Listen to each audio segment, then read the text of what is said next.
What's going on, everybody? Welcome inside your Thursday edition of the Talk In Audio Podcast. Matt Robinson with you, as always, in the TCA studio in beautiful Bytown, Canada. Happy to be joined today by, a busy guy. He just finished building himself a deck. He's raised himself a barn, something of an Amishman. Graeme Nichols is here. What's happening, man? Big deck energy right now. Big deck energy. It's huge. Same thing the Oilers are going for, right? So, are you sure you want to talk to me? Do you want to talk to someone who was popular 10, 12 years ago instead? We'll go full Babcock. Why do you want to talk to me? Fully popular 10, 12 years ago?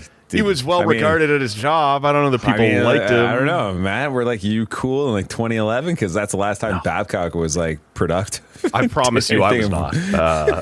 But I'm not trying to rehab my image. I just understand what I am. So, look, a bunch of stuff to get into, man. We're on social media at Talk In Audio. Give us a follow there. Subscribe to the show wherever you're hearing us right now. We're gonna have a pint here. You know what? Let's not wave that off any longer. What are you having, man? Oh shit. You caught me off guard. I was doing a bad job at hosting my show. Oh, there he is. There it is. This guy's a TCA vet. Tuborg is what I'll go with. Little Copenhagen Danish beer. Super cheap in the LCBO. I love getting it because it's $2.60 a can, and it's when it's cold, it's one of the best beers. One of the best beers, and it's super cheap. And I don't really understand it, but it's a European beer, and it tastes great, and it's a good summer beer. I feel the same way about Fax, right? They don't overcharge, but it's one of those nice imports. Bear Fax? No, I feel okay about that too. Or at least we had years ago now, right around the time that the old Bear Fax was closing up, had James Duthie on the show, as he's been nice enough to do a few times. And I just spent the whole time grilling him. I'm you grew up here. What are your memories? The Bear Fax is closing down. What do you think? I was I didn't think that's what we'd be talking about here today on Bell Media's chief anchor for a few things. I got one here, man. This is from Bell. Let's talk. Yeah, about the Bear Fax. Bear Fax. Yes. This one, man, comes from the Spark Brewery, and it is the Super Dry IPA 6%. Super dry, but still wet. Yeah, exactly, man. So weird. I've never had this one before. I've had a few things from Spark, but never this one. So we'll see what's happening here. Look, you mentioned the Tuborg, right? You're bringing the imports. Yep. At the time this drops, it's Thursday. It's the first day of the World Cup. I'm curious. Will you get into this at all? Are you much of a soccer guy? Will you be more of a soccer guy while it's happening? So my wife works for Sport Canada. Oh. And her portfolio is the World Cup of Soccer. So she's supporting the Minister of Sport. What's the kayaker's name? Vancouverton. Oh, yeah. So he's boots on the ground, right? Sure. And then she's supporting him in his role, and then she's working the whole event. So she's on shift work. I have to be tuned in because this is her life, right? Yeah. So do you normally watch any soccer? I watch the national stuff because it's become prominent, and I'm not a huge football guy, but me neither. I will watch all the national stuff because it's prominent. It's cool. It's interesting. I'm a patriot, so that's about where I'm at with it, man. I am anything. I am not getting up on Saturday morning and watching Man U versus Arsenal or anything like that. But I don't have a European. No, I don't either. Premier team. My great grandfather was a Fulham guy. Yeah. But I don't have any vested interest in the Premiership. That's about where I'm at. So. But over, like you said, anybody who puts kind of the maple leaf on, right? That's sort of how I got into basketball internationally here lately when Canada's men's team had the resurgence, right? The Canadian women's soccer team has been fantastic for years. Yeah. And then, the men's program. And that's what I love about Canada right now, man. It's it's literally every sport where it's you become so accustomed to hockey being the prevalent sport in Canada. This is all we got. This is all we got. And it's now it's tennis is you've got phenomenal tennis players. You've got phenomenal golf Victoria players. Mbako The basketball team, the national basketball team is probably top 4, top 5 in the world. Yes. And then you've got baseball. There's becoming more and more prominent players every year. And then I feel like football is the same way. It's especially in Ottawa, right? You had the gridiron program in Ottawa, and all of a sudden it's you're having first, second, third round talents being selected of Ottawa. You're like, what the hell is going on in Ottawa? And it's so fun, man, right? Yeah, and that's all it took to super hook. Cool. And it is super cool. It's the Canadian cliche stuff too, right? Like Canada goes down in qualifying for Qatar.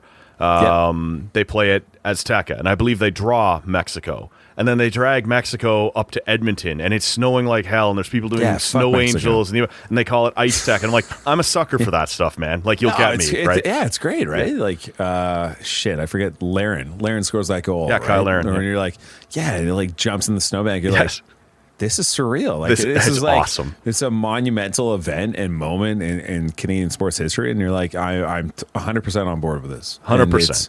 And it's just, you know, if you're a patriot and you love the country and the sport and everything else and competing against best on best, it's a phenomenal experience. And I don't know how many people get behind it would have predicted Canada hosting World Cup games, right? Like, we're not the chief host, but we are hosting games. Toronto's got one, Vancouver's got two of Canada's games, but there will be other games in the stadium or in those stadiums.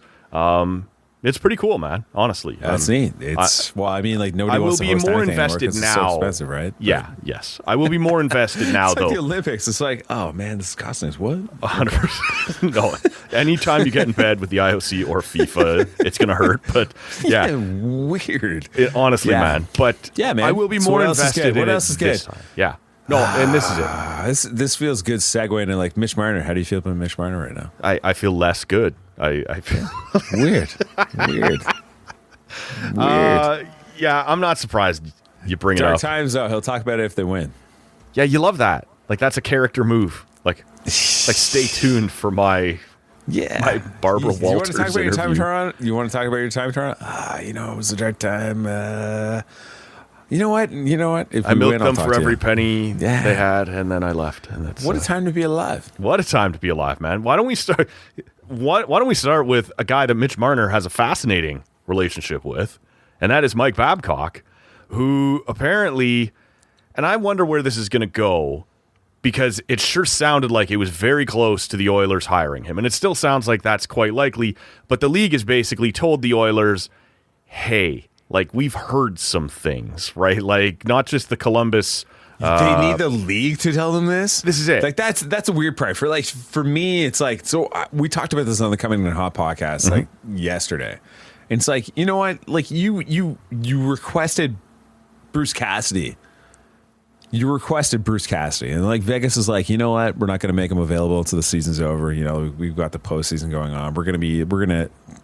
We don't want to get distracted. Sure. You know what? You're like, this is all like cat and mouse games. You're full of shit. Like, yes. You're not going to make a coach available. Like, he has nothing to do with your team having the league. Games. You've had to have press conferences and answer questions. Like, if you just want to say, you know what, you're a divisional rival, we have no interest in potentially making you better. We're not going to make him available to you. I totally get that, man. I would respect that. And just say that. Yes. If they just came in and said that, like, you're like, yeah, fair enough. That's totally responsible. It's like, but now it's like, okay, so you requested Bruce Cassidy. He's not going to be made available to the end of the season. You know this, but you're going to go. It's also now less than like a week away. Yeah, which is like, a week and a half, like 14 days, like maximum most. 14 days at most. And it's like, you're not going to wait for the guy that you initially requested information what if we could find like an availability for. You're going to pivot. You're going to pivot to a guy who hasn't had success in the league since like 2011. Yeah. Like, why? like no offense to like the Oilers, but it's like Mike Babcock, no one is hiring him in the next 2 weeks. No. So what are you doing? Like, I don't get it. I don't get it. And it's like the way that the media is pivoting, it's like, well, the Oilers players have signed off on this. Yeah. This is what they want to do. It's like, that doesn't mean it's a good idea. No, this is why the inmates rarely get to run the asylum. But look, if you're going to bring in Stan Bowman to run your team, maybe judgment is not. But that's the other thing, right? It's like Joel Quenneville is obviously working hockey. Stan Bowman's working hockey. There's more names than that. Sure. Just like involved in scandals over the last like 5 years. But it's like, like there's some people who've been involved in like some heinous stuff, and you're like, oh well, if they give us a chance to win, we'll bring them in we'll look the other way. Like, okay, but it's like Mike Babcock. It's like, He hasn't won anything. Well, since this is it, right? Man. You're talking like 15 years. The last when they won the cup, 15 years, 2008. That was the depths of the low scoring era of the salary cap era, right? Like this was the fewest goals in any NHL season in the salary cap era. So they win the cup and full value. And look, I'm not trying to take away Mike Babcock's things that he has accomplished between the Stanley Cup, between the Olympic gold medals and this and that. But that was a long time. And we are now in an incredibly high scoring era. Like, even if you can look past, and you shouldn't, but even if you can look past all the other shit that he's done, what makes you think that his game translates in 2026? Like, there's zero evidence to support that. I don't even know if it's like just the success. It's like you read the stories online. It's like he gave Johan Franzen, who's one of the nicest guys in the league, PTSD basically. Yeah, like a mental health episode. Yes, like he like went after Marner to like talk about Marner and like tell me which of your teammates are lazy. Yeah, exactly. Are you serious, man? And like all this other stuff. And like you go to Columbus and like he didn't even get to coach a game in Columbus because he started asking for players' phones. And it's like, what? And this is it when you talk about the Oilers, candidate. And that's the weird part, right, Matt? Like you've got McDavid for a short window here. Because inevitably he's going to want to go. If you don't win, inevitably he's going to pivot and want it. Of course, like that's the norm in any sports culture. It's like if you don't win, and this is your moonshot. He'll turn around and he'll say like, "Hey guys, I've given you the best years of my prime. It hasn't worked out. I'm going to pivot." And in Edmonton, he's given him that and more. And you're going to piss away the prime. And like we joked about this on the podcast the other day. It's like, you know, if you were given two of the best players, offensive players in the league throughout their like 20s, because McDavid's coming up on 30 now.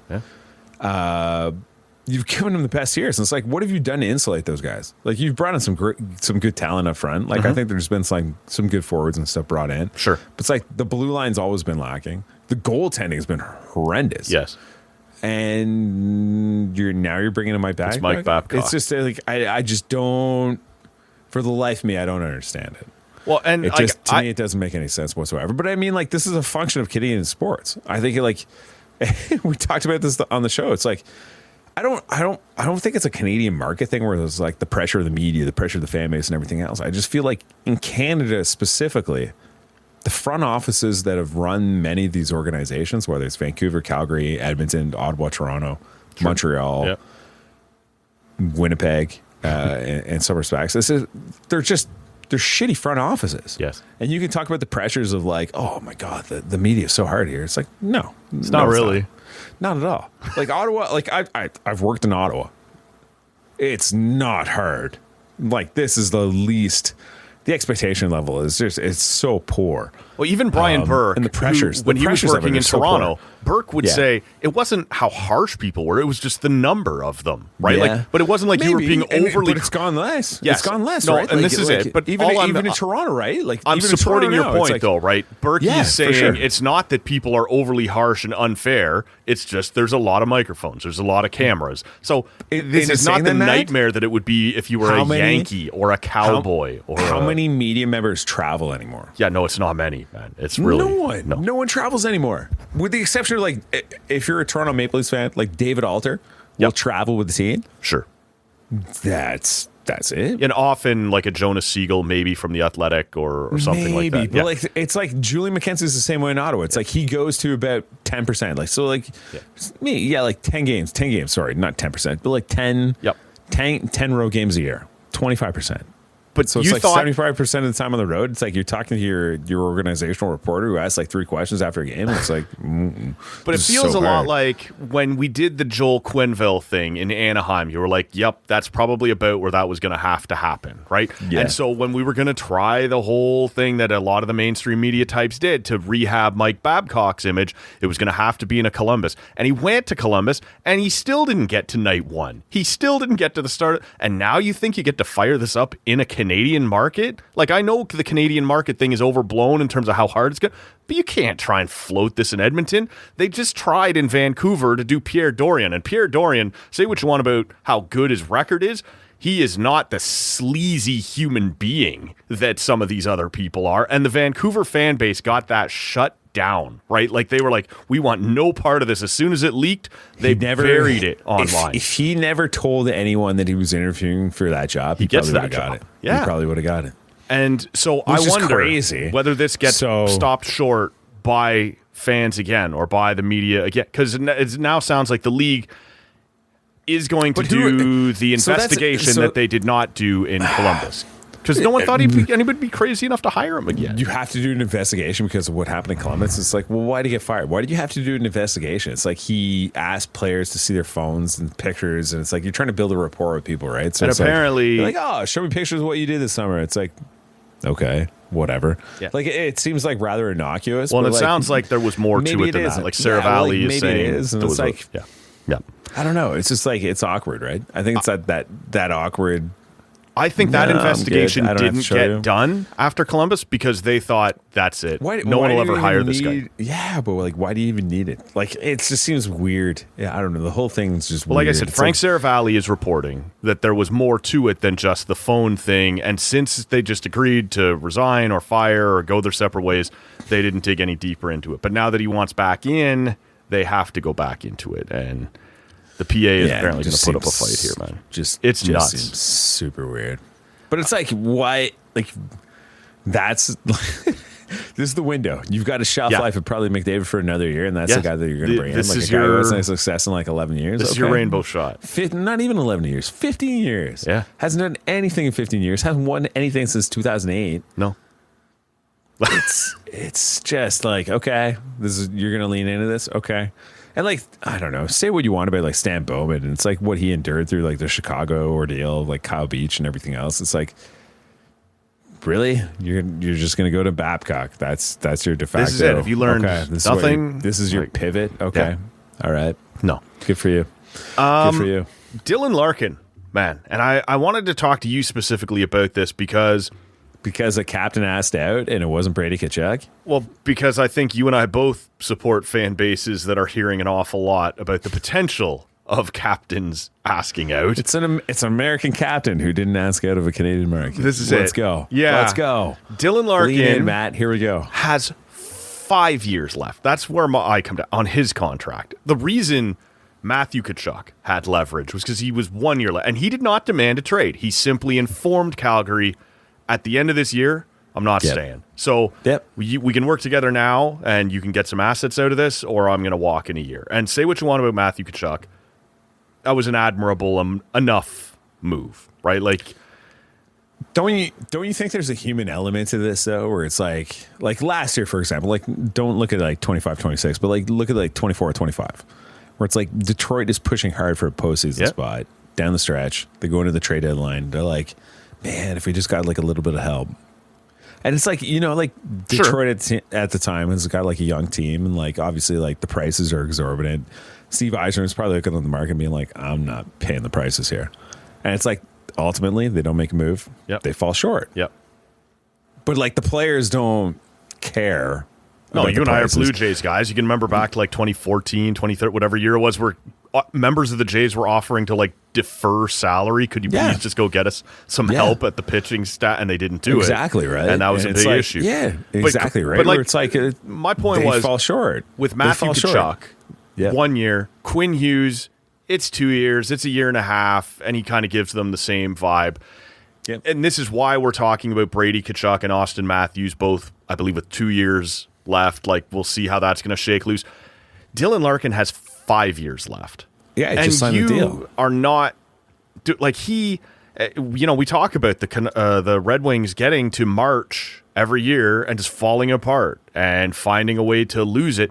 He's a part of that, man. In his last 43 games this year, he had 1 5-on-5 goal. So to turn around and say to the team, you're not doing enough to support us, you're not I don't know, man. Like, you're not exactly Mr. Leadership here, right? You're not exactly Mr. Get It Done. And with 5 years left, you come to me and say, here are the 3 teams I would like to go to.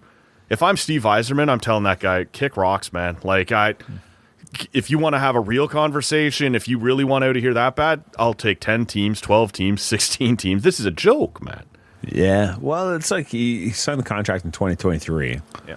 8.75 million. Yep. Or 8.7 million. Sorry, not 8.75. 8.7 million across the lifespan of his deal. You're like, he invested in that group. Like, he believed in what they were doing, and they've got, like, admittedly, like, Detroit's got some really nice pieces. Like, Moritz Seider is an unbelievable defenseman. Yes. Yep. They've got a few other defensemen who can match. Lucas Raymond's a phenomenal player. Yep. They got some great talent there. I just don't think the cast is it's not good enough, talented as it needs to be for this team to, like, make a significant push. And I think, like, when you've been quote unquote rebuilding for as long as Detroit has, like, they're kind of in the same boat as, like, Ottawa was when, like, they were going through that rebuild with Dorian, or like Buffalo when they were going through that whole which Buffalo which of their 3 rebuilds? It's not 14 years, but it's like it's pretty shitty. So I think there's a human element to this where it's like Dylan Larkin. It's like, like, he's scored 30 plus goals. He scores 60 plus points. Sorry.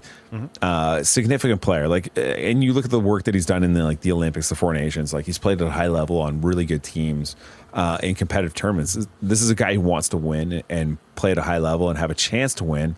And the team just simply hasn't been good enough around him to help facilitate what he wants to do in the league. And, like, I understand the human element to it, but at the same time, it's like he's probably not a first line center on a Stanley Cup winning team. No, he's probably like a second line center on a really, really, really good team. Yeah. And it's just like Steve Yzerman. This is the other part of it too, where it's like Steve Yzerman built his reputation off Tampa Bay. Where, like, thank you, Julien Brisebois. Wow, that's where I was going. Yeah. So it's like the supporting group in Tampa Bay is like, he had really smart people around him in Julien Brisebois. Yep. And it's like that organization, when Steve Yzerman left, they didn't take a step back. They took a step forward. And Detroit did not immediately take a jump forward. Yeah, and like Detroit didn't do the same thing. And it's like, okay.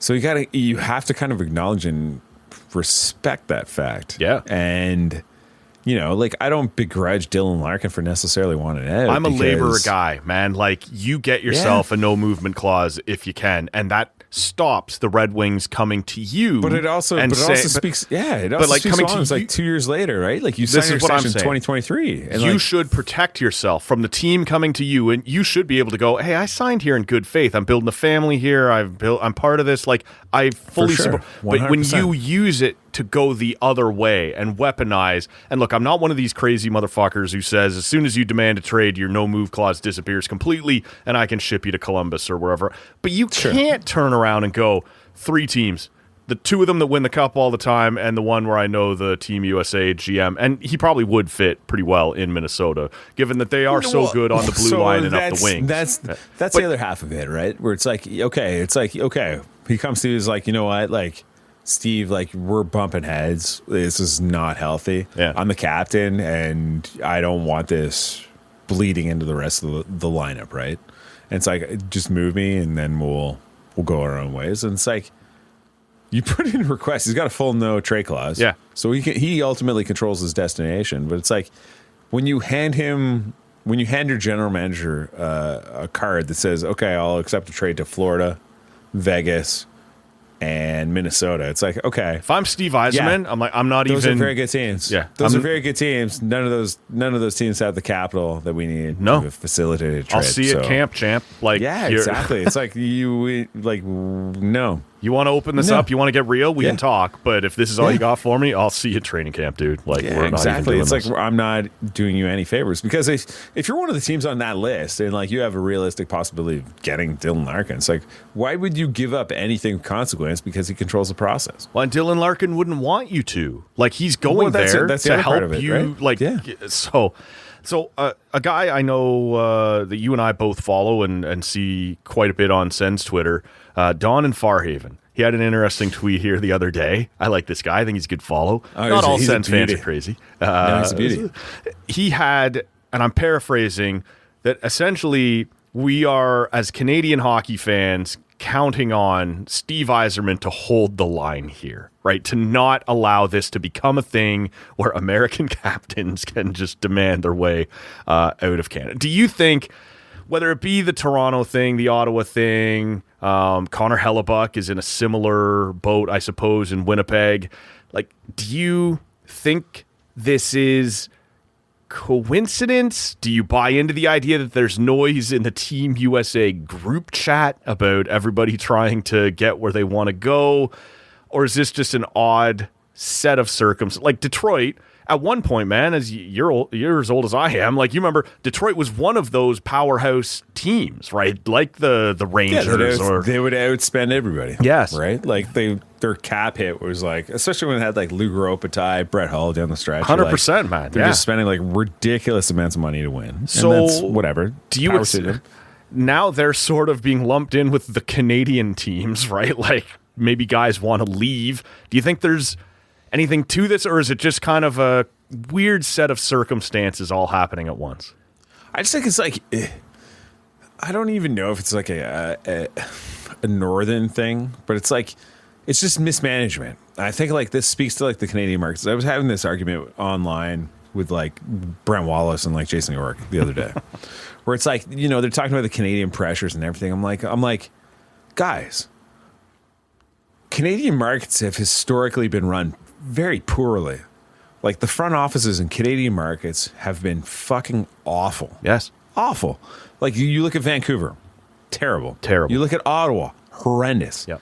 Calgary, horrendous. Yes. Edmonton, under Stan Bowman, horrendous. Calgary shipped their guy to Toronto. Horrendous. Oh, like Toronto, like post, and like Kyle Dubas had his detractors in Toronto, but like, and he made his mistakes. Yeah, he made some mistakes, but I think he did more good than bad. I do too.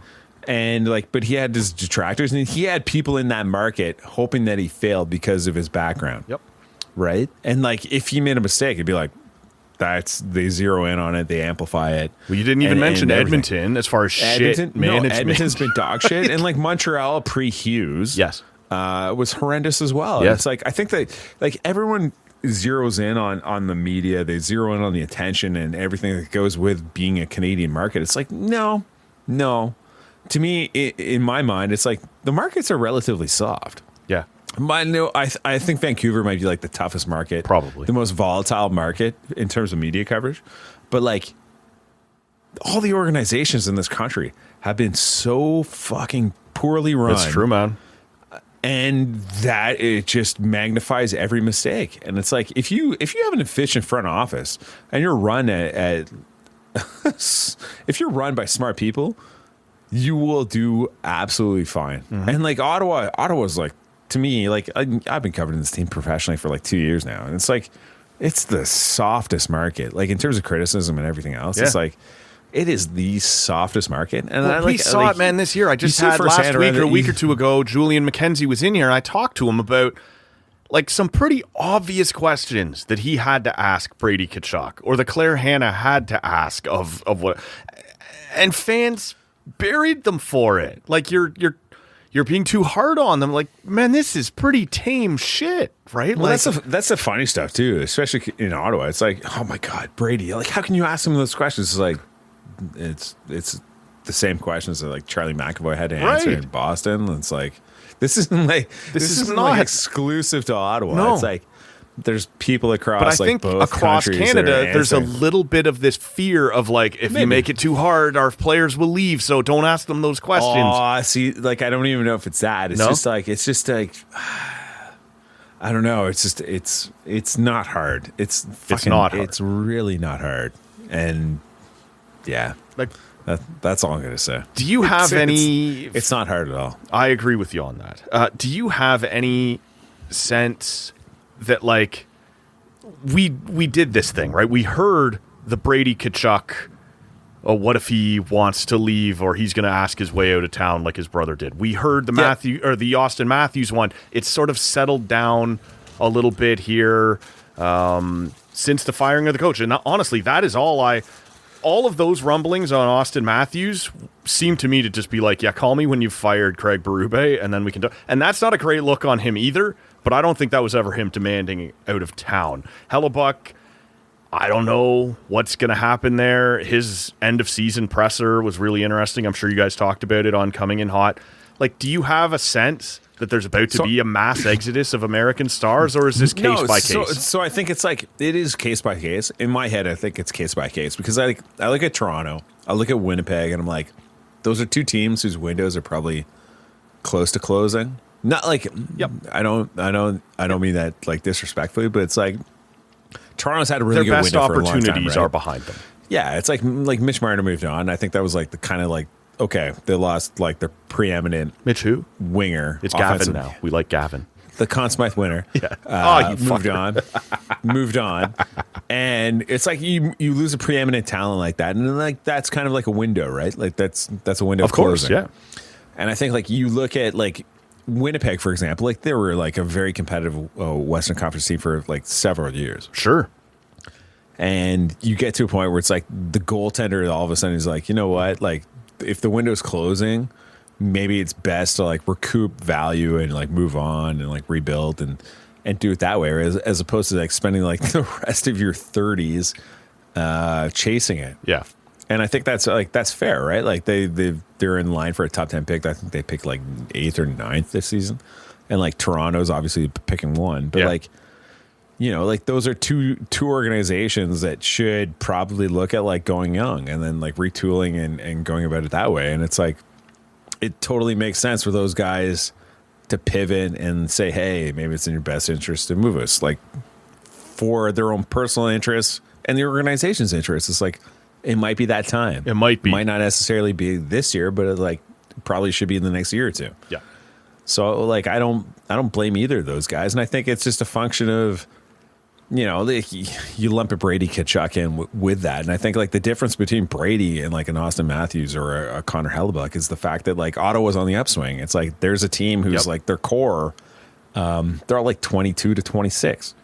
Is it oversimplifying it, buddy, to just say the easy thing or the thing that lumps Brady in isn't Matthews or Hellebuck, it's his brother? We saw his brother do it in Calgary. He's going to do it to us. It doesn't have to be true, but that is the easiest tie-in, right? It's the easiest story to tell. I don't even know if it's like it's that simple. I think it's just like a function of like American media. I don't even think it's like a function of like Brady's situation here in Ottawa. It's just like there's like people look at him in the States as like a marketing tool and a player who's like visible on a podcast and you know, he plays internationally and everyone's like, oh my God, like Brady in international competitions, like, oh my God, get that guy in the postseason. He's going to be unbelievable. And he's like, it's kind of that reputation just continues to snowball. And it's like, people just look at him as like this gravitating source where it's like, we got to get this guy out of Ottawa. It's sure. Like it's like an American media snowball effect where they just want to like manufacture rumors. And you know, we saw with a late like Larry Brooks. It's like, oh my God, the Rangers would love to get this guy. It's like, well, no shit. Like 38, most teams would. Yeah, 31 other organizations across the NHL would love to get this guy. Leading up to last spring, how many times did you and I witness Yankees fans or Red Sox fans going, you know, Vladdy's going to be a great Met or Vladdy's going to be. Yeah. Like, it's the same thing, right? It's right. You're a small market. It's not small market, but it's Canada. So we're going to get that guy out of there, and he's going to be a star in our market. It's. Mm-hmm. I don't know, man. It depends on what you want. Like, I think like Brady's unique. I don't. Maybe do you think though? Maybe this is super naive. Maybe this is super naive on my part. But it's like you've got a chance to be like your own guy in a Canadian market. You're the captain. You're a young captain. You have a chance to do your own thing and like tell your own story. And like I know he's talked about this, and like this goes back to like his Amazon Prime special like last fall. But it's like he's got a narrative that he can spin on that's his own. Like he doesn't have to follow the path of his old man. He doesn't have to follow the path of Matthew. He can carve his own way. This is one of the things I talked to Julian about, though, Nichols. There's a bit to that where it's like he's genuine. And he's like, man, like I want to tell my own story. I'm my own person. Like, and this could be totally naive on my part. Where like I'm like, yeah, like it makes sense. Like I don't fault the guy for saying I'm that or articulating that point. Yeah, I don't. But the thing that I kept bringing up, but at the same time, Matt, and I don't mean to cut you off. It's like there's the stuff that happens during the season where it's like, you know, the Olympics, the questions are being asked of him, about like, the presidency, going to the White House, doing all this other shit. And it's like, I understand why that would wear on him a little bit. And like being in the room as those questions are being asked of like other players, not necessarily to Brady, but of like other players, like questions were being asked of Claude Giroux. Like, what do you think about Brady going to the White House? Is that like an acknowledgement or an advocacy of like the current presidency and like, right.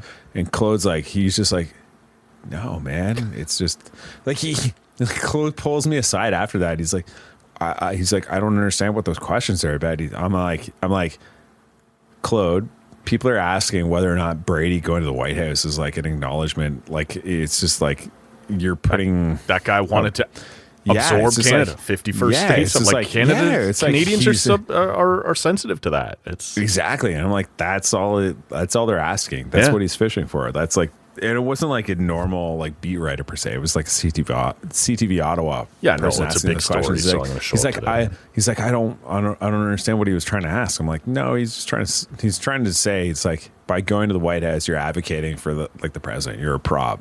Yeah, is what he's going for. That was the whole point of the question. And he's like, for fuck's sake. She's like. They just want to be acknowledged. That's it. And I'm like, I just think that. I'm like, that's a naive, insular. Approach to it. It's like, I understand that as a pro. Sure. And it's like all the American guys are like listening to questions and they're getting frustrated, like listening to the questions. They're not even answering, but they hear it, they see it. They're like, it's just the president asks you have to go. It's like, I get that. But at the same time, you got to recognize the fact that it's like, I do think though, Nichols, that sometimes Canada being the 51st state, it's like, you have to understand the other side of the coin. Where it's going to be like a more But I feel like volatile. A little bit, Brady shoots himself in the foot a little bit sometimes. And this is one of the things I asked Julian. And this is coming out of the podcast thing, though. Coming out of the podcast one. And he keeps, it's his ice time and it's whatever else. And Julian asked him, and it went a little bit viral. And he goes, I've already answered that. And you're like, you haven't already answered that. Yeah. And the thing for me is he keeps saying when it comes to, whether you're going to stay here and this, those words have never come out of my mouth. When it would be just as easy to just say, I'll see you at training camp in September. Like, it's always this weird double negative thing. It's always this, I'm not the one who has said that. When you could very easily, if you wanted to, say to Senators fans, I'm here, man. I'm the captain. I'm not planning to leave. I'll see you in September. I think that's a frustrating part because even like going back to like the Olympic stuff, it's like all he has to say after the Olympic stuff is like, yeah, people laughed. That wasn't me. Yeah. Like if you watch my social media feed, you know how supportive I am of women's sports. My sister plays at like a collegiate level. I'm there supporting her every chance I get. Like I'm not laughing. He supported the charge. He's been around. Yeah. Yep. But instead he's like, wow, it was an awkward spot. And like, it's like, dude, don't say that. Just like vouch, like, Be honest to say, I didn't laugh. I supported my sister. Boom. Like, it's an easy way to spin it. I just think it was handled so poorly. And all he had to say was that. Yeah. And he didn't. I'm the captain of the Ottawa Senators. It's an honor. I can't wait to get camp up and running again in September. I'll see y'all then. Yeah, it doesn't have to be, like, I've never said I'm like, going to leave. But, like, I think everyone's been in situations where it's like you've been at work and, like, your boss says something, like, offensive or anyone in a position of power or authoritative power above you says something awkwardly. And, like, you're like, no, I do get that. Weird. Like, it's an uncomfortable moment. It's an awkward moment. We all laugh awkwardly, right? Yes. Like everyone's been in one of those situations where it's like, and I don't. Well, especially after in a situation like that at the Olympics, where we've probably each shotgunned 6 beers in 20 minutes before the president called. There's some laughs before I even realize what he said. Right? Like I'm 100%. I'm cutting him some slack on that. But when you're back, stone faced in front of the media, you can be more clear, man. Like you can. And I think he's missed some opportunities there. I think they just they handled it a little poorly. Yeah. And I think it's like all they have to say is like, I didn't laugh. Like that wasn't me laughing. Sure. And it's like, like on social media, people were like trying to hang Brady for saying like the, like the northern border thing, like close the border. And it's like, he would never say that. That wasn't him. That wasn't his voice. And it's like there's just like people going out of their way to like hang Brady for something that he didn't do. And I think like, he articulated his answers very, very poorly. And I don't know if that's a function of the organization not helping coach him in many respects, but I think it could have been massaged a little bit easier. And it's just like he just, for whatever reason, he just didn't answer it correctly. It's just like he kind of stumbled through it, right? And like Jay Sanderson, I thought did a little bit better job, but like at the same time, like he could have just said like, I didn't laugh, I didn't find that funny, like that wasn't me. And it's like that goes away, right? And I think like the other part of it is like everyone focuses on like the Canadian angle to that, and it's like, you know, all the other guys in other markets, especially in the States, like northern markets, like Charlie McAvoy, they all had to answer the same questions too. It wasn't like exclusive to Ottawa. Sure, a bunch of those guys going back to Minnesota, and and it's just like it's frustrating. It's frustrating because they could have handled that a little bit better, but it'll be interesting to watch. And like, you know what? It was in the rearview mirror like a week later. It's like one of those things. It's like, yeah, it's at the forefront for like a week, and then it's in the mirror. It's in the mirror like a week later, and nobody's talking about it right now except for us right now on the podcast. There you go. In June. This is what we do. Yeah. No, it'll be interesting here over the last little bit. We've watched the NBA turn into more of a league where guys choose their own adventure, right? Determine their own destiny. And I do, in general, support that. It'll be interesting to watch how many guys here over the next little while kind of pivot their way into constantly winning organizations in no tax states, right? We'll see what that looks like. I do want to ask you before we wrap up here, though, Nichols, about the final that we're watching right now between Vegas and Carolina. As you and I sit here and chat on Wednesday afternoon, the series is tied at 2. It has been eventful. I'm not sure I would say that either team has been great. There's been blown leads all over the place, but it has been entertaining as hell. What have you made of the first 4 games here of the Stanley Cup Final? It's been entertaining. I think that's that's the best thing that like, you I'm not can sure say. it's been great, but it's been entertaining. Yeah, as far as like a coaching standpoint or a game, I've kind of had like a vested interest just on the sake that like Carolina beat Ottawa, so it's like, oh, if that's the team that wins, it obviously makes Ottawa 100%. This is where we all cope, right? Round. Yes, right. It's like how do you cope with the loss in the first round, especially it's like, hey, Ottawa got swept in 4 games, they never had a lead in the series, and it's like, yeah, but like context says they've lost. They lost Jake Sanderson, then Thomas Chabot's playing with one arm, Tyler Cleven wasn't playing, Artem Zub got hurt like in the first period of that series. They were it's like destroyed. You lost your whole blue line in the span of like a week, and you held your own. You like, with the exception of the first game where you lost 2-0, all the remaining games, you lost by a goal. Yep. You know, like game 4, you lost by 2, but it was like one was an empty netter, so it's like you literally lost by 1 goal. They were in every game. Yep. And I think like that's the encouraging part. But it's like the other half of the coin is like Linus Ullmark also stood on his head. He had a .932 save percentage, one of the highest goal saved above expected rates. Well, that was the cruel irony everybody's talked about, right? It was all season Ottawa couldn't get goaltending, then they got goaltending and got nothing else. Yeah, like he played out of his mind in that series, and maybe if he doesn't play at that same level, they get smoked in 4 games. And we're not talking about Ottawa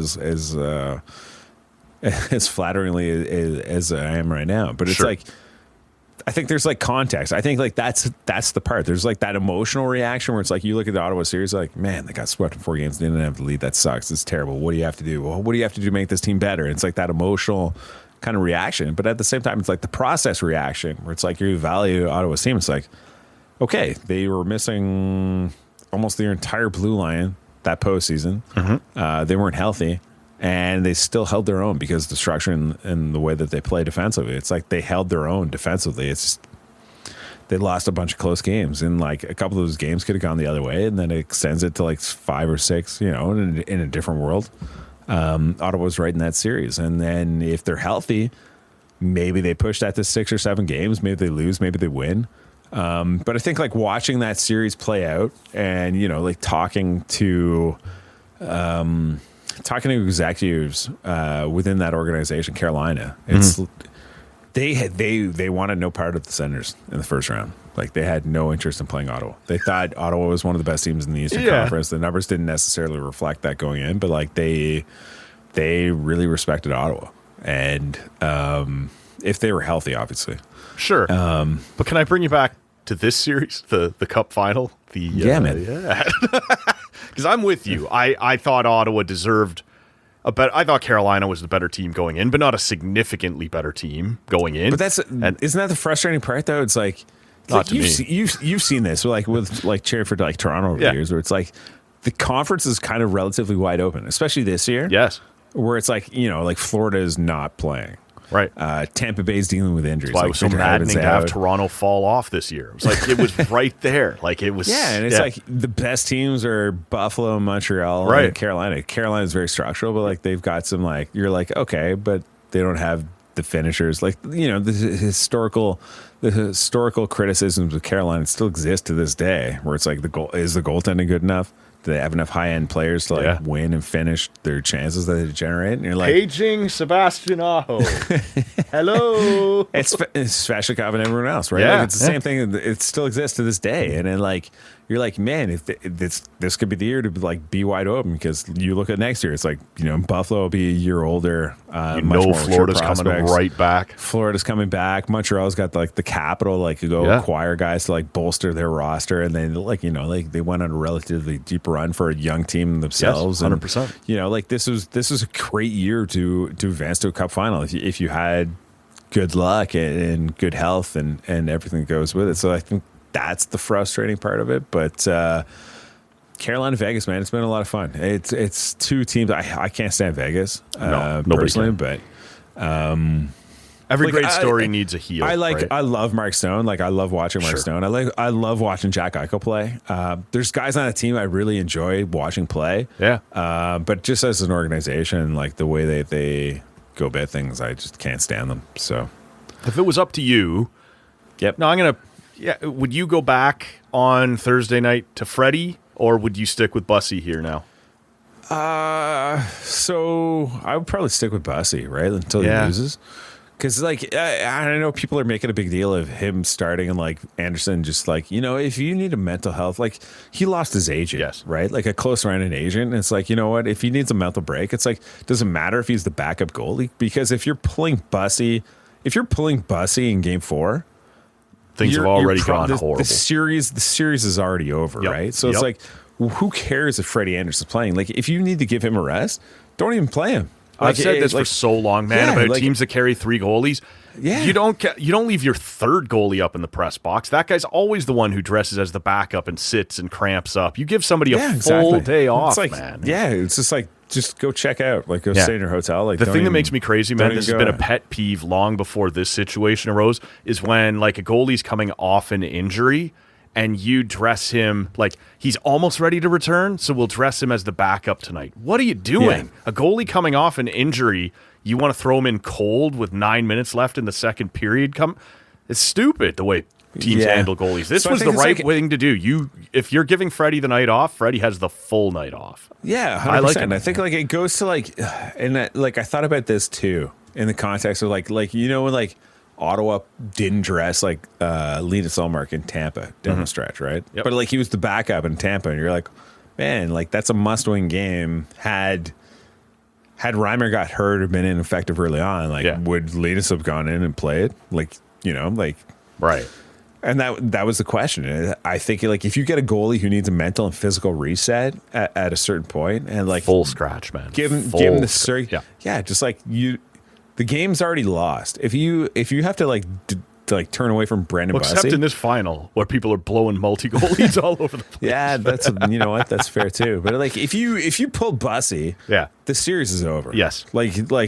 So who gives a shit whether or not Freddie Anderson's even dressed? It's just leave him out of the lineup. Don't even who cares? Have you seen anything in this series that gives you a feel for where we're going from here? Has one team for you been clearly better than the other? Conn Smythe Marner for sure. Yeah. That's going to be super. That's happening. I've come to terms with that. I've accepted that. I still feel like Carolina's going to win the whole thing, but I kind of do too. But it's hard. I'm not sure they've been the better team. They've been down a lot, and they find these 3-minute spans to score 3 goals quick or something. And they've come back twice. Where you're like, oh man, did you deserve that one kind of thing? The series could honestly already be over. Yes. Right.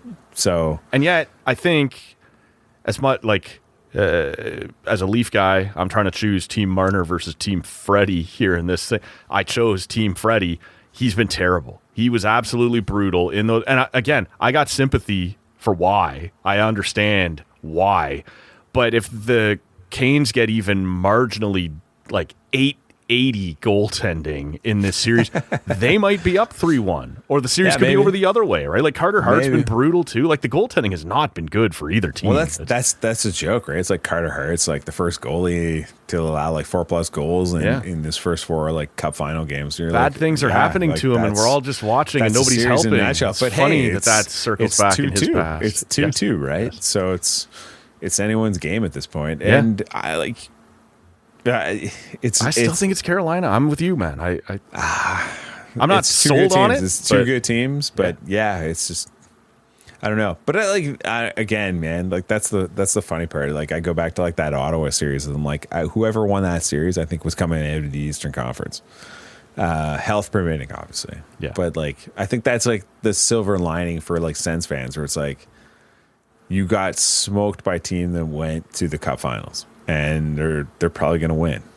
I think I like Vegas, obviously, but like I feel like Carolina is probably like the team to beat in the finals if they play their game and they get saves. I think like that's the team to beat. Vegas was a 95-point team in the pillow fight division, as Connor McDavid so lovingly dubbed it.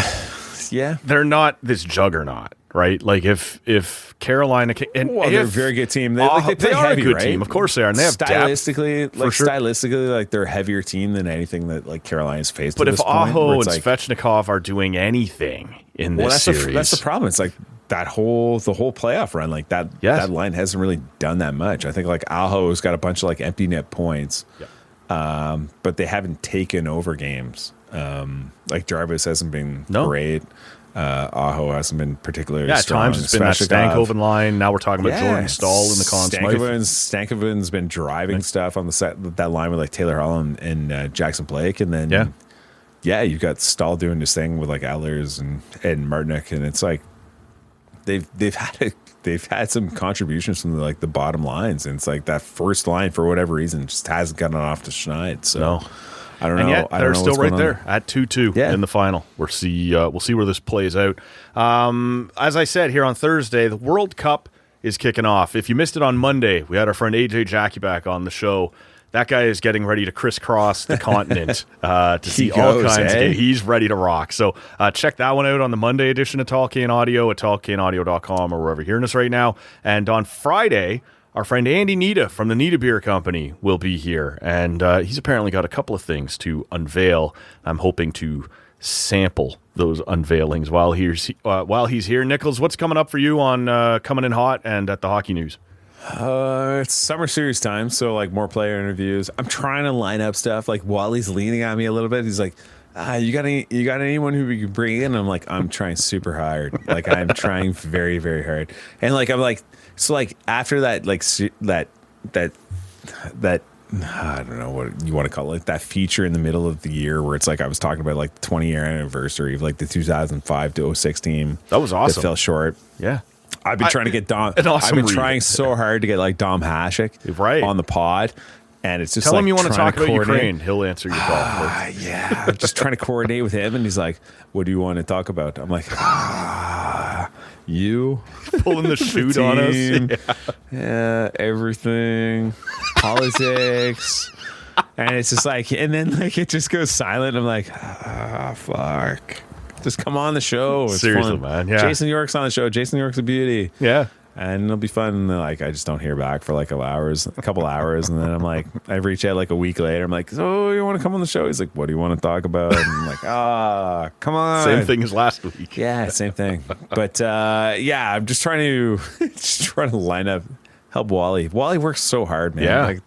Like you've talked to him before. 100%, he's so invested. He's so invested in everything that goes on. And if I can help alleviate and ease some of the burden that he has to endure, that's the biggest thing. But if you get really desperate, I would love to get Dom Hasek. That would be incredible. That'd be a big get for coming in. Yeah. If you get really desperate over the summer, I can rank Beyond the Pales beers for you. You can bring me on. Yeah, we'll do that. What's your number one? What do you got number one?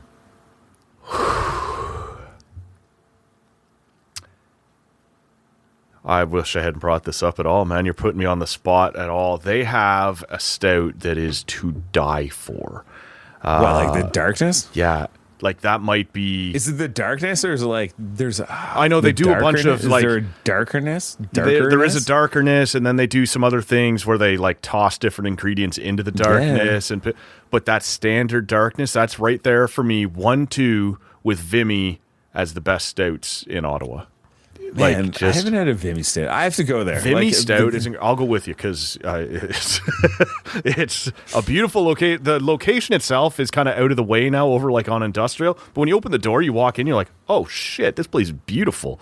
And that Vimy stout is incredible, man. It's those guys only do like 4 or 5 different regular beers like all the time. They're not really an experimental brewery, but what they do well. And that stout, I have had in the keg fridge here in the studio a pile of time, like too many times, to be honest with you. So, I'm trying to think of like good stouts in the city. Like, oh man, well, Perfectum over at the Nita Beer Company is very good. Our friends over at Whippersnapper, they do a bunch of stuff, but like they're one of those breweries that turns over their whole lineup like every 3 weeks. Like they've released 8 new beers in the last like 5 weeks, and so like.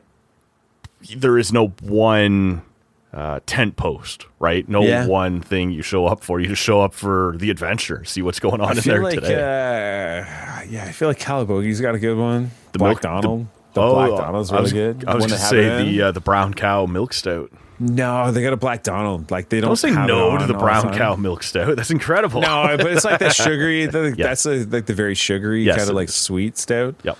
But if you like nice, Dominion City does that dark and picante. Oh, yeah. It's really good, too. So we're going to have to patio hop here at some point this summer. But you shouldn't be patio hopping for like stouts in the middle of the summer, right? Like, fuck that's the other that. It is always stout season, Nichols. It's a fall thing, man. It's a fall thing. That's a fall thing for sure. We'll wrap it up here, man. I appreciate you doing this, making some time on a Wednesday evening. I know it was a bit of a battle to get the kids through the bedtime routine. We're just like trying to line this up. It's like, you want to come on at 1:30? You're like, I can't do that. Yeah. And then it's like progressively, I got pushed and pushed and pushed. But it worked out. It's like 10:15 at night. Why not? What ball games are playing tonight? And then Jays are getting pumped. Or got pumped. Yeah. Last I saw it was 6-1. Fucking Phillies. Phillies are good. Yeah, Phillies are good. This was good, man. I appreciate it. Graeme Nichols of the Hockey News and the Coming In Hot podcast, man. Thanks for doing it. No worries, man. Thanks for having me on, Matt. We'll see you all on Friday morning with Andy Nita. We'll see what kind of Father's Day hijinks he's got planned at the Nita Beer Company. We'll talk to y'all then.